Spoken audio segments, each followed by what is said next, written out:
Boşluğu bir dəhər, ideoloji dayaq hesab elədiyi bir mifdən də qurtarır. Başa düşürsünüz ki, söhbət nədən gedir? Heydərizmin Azərbaycanda tam ifşasından söhbət gedir. Mən buradan Türkiyənin böyük diplomatı Turqudərə öz təşəkkürümü çatdırmaq istəyirəm.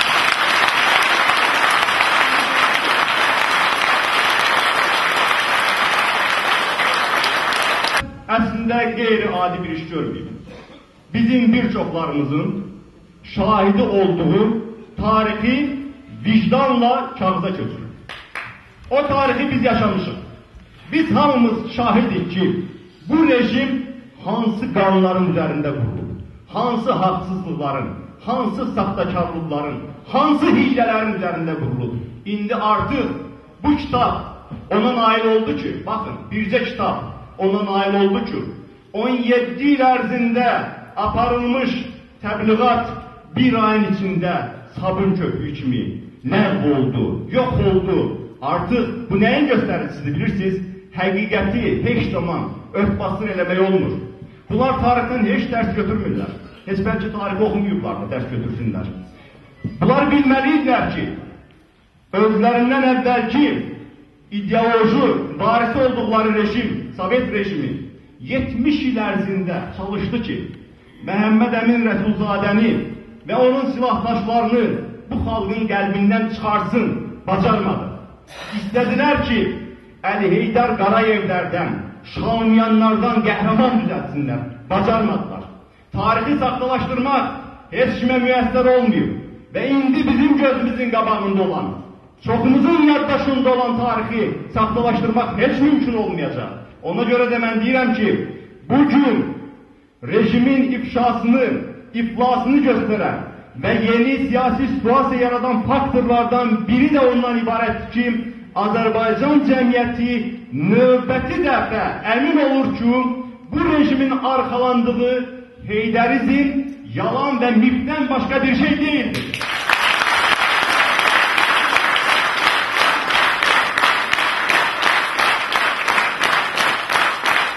Hörmətli xanımlar, hörmətli bəylər, bugün seçkidən sonra yaranmış situasiyanın başqa bir mühüm elementi haqqında danışmaq istəyirəm.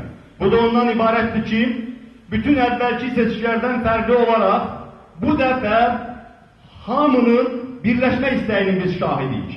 Demək olar ki, bugün bir araya gəlmək, birlik yaratmaq hamının dilindən düşməyən bir şuara çevrilir. Hətta bu şuar o qədər populyar olub ki, bunu istəməyənlər də açıq ifadə edə bilmirlər. Yenə də birlik adı altında bunu vurmağa çalışırlar. Çünki bu şuar çox böyük bir qüvvəyə çevrilir. Ona mən xüsusi diqqəti cəlb eləmək istəyirəm ki, bəli, bizim üçün çox unikal bir imkan yaranıb ki, Azərbaycanın bütün demokratik qüvvələrini yenidən biz səfərbər eləyək. Biz bu arada Azərbaycan Xalq Cəbhəsi olaraq qurultayımızın qərarına sədaqətliyik.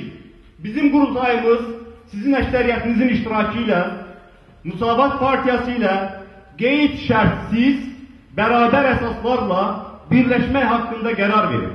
Biz bu qərarımız barədə dostlarımızı məlumatlandırmışıq. Müsavat Partiyasında hal-hazırda bu müzakirələr gedir. Ola bilsin ki, bu müzakirələr bizdən bir qədər fərqli gedir. Çünki mən xatırlatmaq istəyirəm ki, sizə bu barədə təklif ortaya çıxandan sonra hörmətli İsa bəy tərəfindən bizim rəyasət heyətində müzakirələr oldu. 7 mövqedən sonra biz məclisə getdik. Məclisə də 7 mövqe oldu. Biz elə bu zalda sizinlə müşavirədə bu məsələni müzakirə elədik. Yenə də 7 mövqe oldu və biz cəsarətlə mövqeyimizi qurultaya götürdük. Qurultayda da 7 bir qərar çıxardıq. Ola bilsin ki, bəlkə müəyyən obyektiv səbəblər var Müsavat Partiyasında bu müzakirələrin uzanması ilə bağlı. Ona görə də mən fürsətdən istifadə edib sizin hamınıza müraciət eləmək istəyirəm ki, bizim bu partiya ilə bir partiyada birləşmək istəyimiz çox ciddidir. Ona görə də səbir göstərin. Buradan hər bir cəbhəçiyə tövsiyə edirəm. Hər cür polemikalarda, o cümlədən mətbuatda, sosial şəbəkələrdə bu birliyə xələl gətirmək istəyənlərə bəhanə verəcək bir kəlmə də işlətməyib. Biz səbirlə bu müzakirələrin sonunu gözləyəcəyik və mən inanıram ki, bu təşəbbüs Musavat Partiyasının başkanından geldiği kimi, Musavat Partiyasında karşıdan gelen, meclisinde bu müzakirələr aparılacaq, qurultayında müvafiq qərarlar çıxacaq. Biz hər halda öz qərarımızı vermişik və dörd partiyanın qərarını da gözləməkdə davam edəcəyik.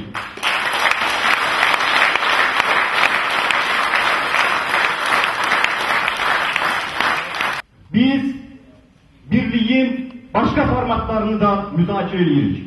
Bilirsiniz ki seçkidən dərhal sonra biz seçkidə hüquqları tapdalanmış namizədlərin forumunu çağırdık. Ve biz o forumu artık bir neçə dəfə çağırmışız, orada müzakirələr aparmışız. Bizim təklifimizlə artık bu forum xeyli dərəcədə genişləndirilib. Yani bu forumda hem hakkı, hüququ pozulmuş namizədlər təmsil olunur, o cümleden siyasi partiyalar temsil olunur, sizin tanıdığınız siyasi partiyalar temsil olunur. Ama aynı zamanda biz bu foruma içtimai siyasi təşkilatların nümayəndələrini də dəvət etmişik. Vətəndaş cəmiyyətinin təmsilçilərini dəvət etmişik. Çünki biz istəyirik ki, bizim apardığımız demokratiya uğrunda mübarizədə yalnız siyasi partiyalar değil, aynı zamanda vətəndaş cəmiyyətdə aktif şəkildə iştirak etsin. Ve artık bugün memnunlukla diyebilirim ki Azerbaycan'ın onlarla tanınmış içtimai siyasi kadimi, vatandaş cemiyetinin tanınmış nümayendeleri bu forumda bizimle beraber demokrasiya kuruculuğunda çiğne mübarize aparmağa razı olduğunu bildirip artık onlar da bu forumda iştirak edecekler. Ona göre de size məlumat vermək istəyirəm. Hem de cemiyet için izah eləmək istəyirəm. Bəzən rast gəlirəm ki, mətbuatda bu forumları müxtəlif adlar altında adlanır bu forumun adı. Çünkü hələlik konkret əsasnamə qəbul olunmuyor. Demək, həmin bu forumlar müxtəlif tür təqdimatlara məruz qalır. Bəziləri bu forumları Xalq Cəbhəsi və Musavatın birliyinə alternativ kimi təsəvvür edirlər. Bəziləri hesab edirlər ki, bu olsa kifayətdir. Biz burada ehtimal olunabilən yanlışlıqlardan qaçmağı bacarmalıyıq. Hansı yanlışlıq ola bilər? Bir, yalnız Xalq Cəbhəsi və Musavat birləşsin və başqa vətəndaş cəmiyyəti və digər siyasi partiyalarla əməkdaşlığa ehtiyac yoxdur, yanaşması yanlış olardı. Biz bunu istəmirik. Xalq Cəbhəsi və Musavat birləşib bir böyük partiya yaratsın, digər partiyalar da bura qoşulsun, amma biz vətəndaş cəmiyyətində unutmaq fikrində deyilik. Digər siyasi partiyalarla da işi davam elətdirmək fikrindəyik. İkinci yanlışlıq da ola bilər ki, eğer vətəndaş cəmiyyəti bir araya gəlirsə, o zaman Xalq Cəbhəsi və Musavatın birləşməsinə nə ehtiyac var? Bu da növbəti bir yanlış olar. Biz buna da qarşıyıq. Çünki vətəndaş cəmiyyəti nə qədər də birləşib, böyük bir hərəkat yaratsa da, o hərəkatın hərəkət verici qüvvəsi, nüvəsi olmalıdır. Bütün avtoritar rejimlərlə mübarizənin hərəkət verici qüvvəsi ciddi, təşkilatlanmış, ölkənin bütün coğrafiyasında hökmü iradəsi keçən siyasi partiya olmalıdır. O siyasi partiyanı biz ortaya koymalıyıq və onun ətrafında bütün vətəndaş cəmiyyətinin səfərbərliyinə təmin etməliyik. Biz əsas faktorla yardımcı faktoru qarışdırmamalıyıq. Burada əsas faktor avangard bu dəyişikliklərin məsuliyyətini üzərinə götürə biləcək, bütün ölkəni bu prosesə cəlb edə biləcək böyük demokratik partiyadır. Eyni zamanda bu partiyanın ətrafında bütün demokratik tərəqqifərvər qüvvələrin birləşməsi də bu prosesi başa çatdıracaq mühüm şərtdir. Ona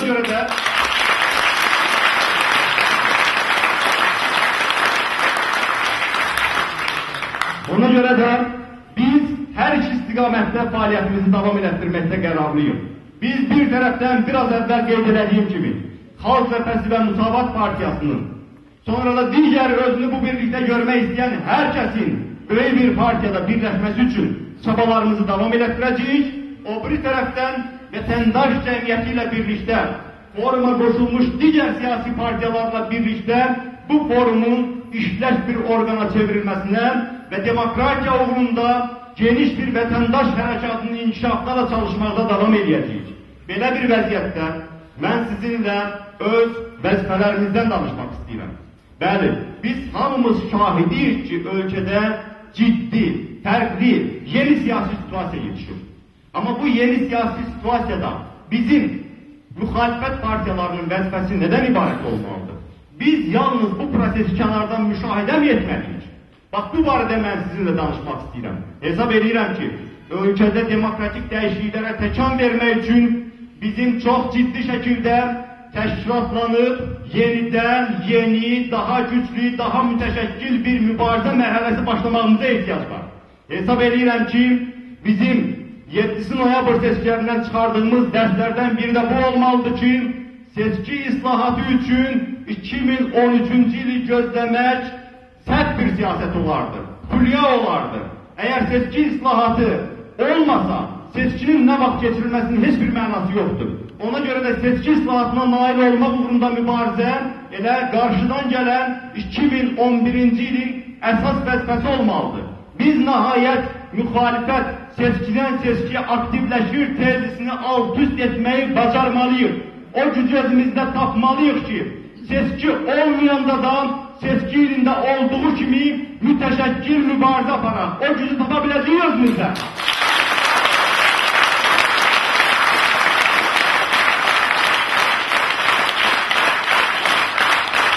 Bizi demokratik hərəkatda istədiyimiz nəticələri əldə eləyə bilməməyimizin səbəblərindən biri də, burada çoxlu və qlobal səbəblər var, amma biri də ondan ibarətdir ki, milli azadlıq hərəkatı məktəbi keçmiş, demokratiya mücadiləsi vermiş, çiynində çox illərin əzabı, əziyyəti olan bizim bir çox hərəkatçı dostlarımız hələlik nəyə görəsə ciddi mübarizəyə başlamırlar.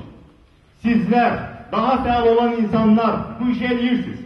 Amma axı bizim təkcə Bakı şəhərində minlərlə, 10 minlərlə çiyndaşımız var. Niyə o insanlar da sizin kimi fəal demokratiya mübarizə olmasınlar? Mən təsəvvür edirəm ki, sizlərin hər biriniz bu demokratiya uğrunda hərəkatda təkcə özünüzü yox, ətrafınızda olan 5-10 nəfəri yox, 100 nəfər, daha çox adamı idarə edə bilməlisiniz. Onları bu hərəkata qoşmağı bacarmalısınız. Niyə görə biz kütləvi təşkilatlanmaya start vermirik?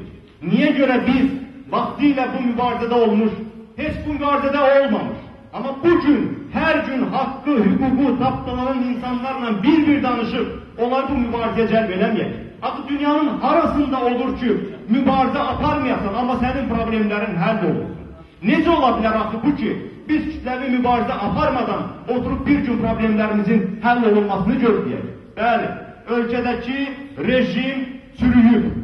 Dünyada çox əlverişli demokratiya üçün beynəlxalq şərait yaranır. Amma kimsə düşünürsə ki, bu avtomatik olaraq Azərbaycanın da problemlərini öz-özünə həll edəcək. Kimsə düşünürsə ki, Azərbaycanda da demokratiyanı bərqərar eləmək olduqca asan başa gələcək. Heç bir əziyyət çəkmədən, heç bir qurban vermədən, heç bir fədakarlıq eləmədən sadəcə oturub gözləyəcəyik.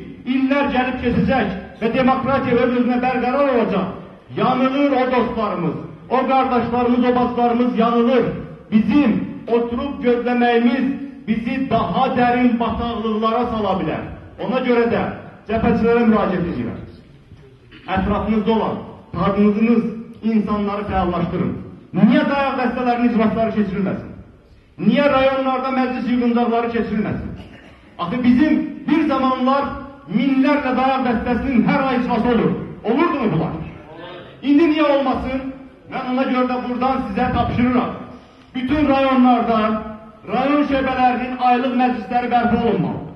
Bütün dayaq dəstələrində dayaq dəstə iclasları keçirilməlidir. Partiyanın rəhbərliyində olan insanlar yeni mərhələdə aktiv iştirak etməyə hazırdır. Partiyamızın rəyasət heyətinin 25 üzvü sizin çağırışınızla həm Bakı şəhərində, həm də Azərbaycanın istənilən güşəsində 3-5 nəfər də hətta cəbhəçi ilə görüşə gəlməyə hazırdılar. Ona görə də təklif edirəm ki, bundan sonra təşkilatlanmanın, bizi ilə vaxtilə bir yerdə olmuş insanları səfərbər etməyi, bugün demokratiya uğrunda mübarizəyə qoşulmaq istəyi olan insanları səfərbər eləməyi bir nömrəli vəzifəyə çevirir. Və biz ona nail olaq ki, yenidən azad seçki şüarı ilə meydanlara çıxanda artıq biz yüzləri yox, minləri arxamızca aparaq. Biz Azərbaycandakı demokratik dəyişiklikləri sürətləndirək, bu dəyişiklikləri yaxınlaşdıraq. Bu bizim əsas siyasi vəzifəmiz olmalıdır. Biz bu arada başqa istiqamətləri də düşünməliyik. Necə eləyə bilərik ki, xalqımızın seçkiyə gəlməyən, demokratik prosese tamamıyla ümidini itirmiş, həmin o 85%-nə sözümüzü çatdıraq. Necə eləyək ki, o insanlarda ümid yaradaq siyasi proseslərə?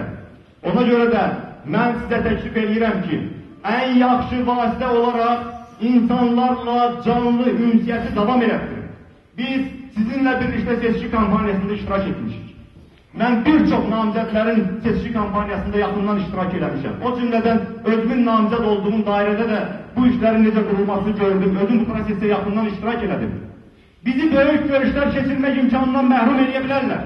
Amma bizi vətəndaşlarımızla bir-bir məhəllələrində, evlərində, həyatlarında söhbətdən məhrum edə bilməzlər.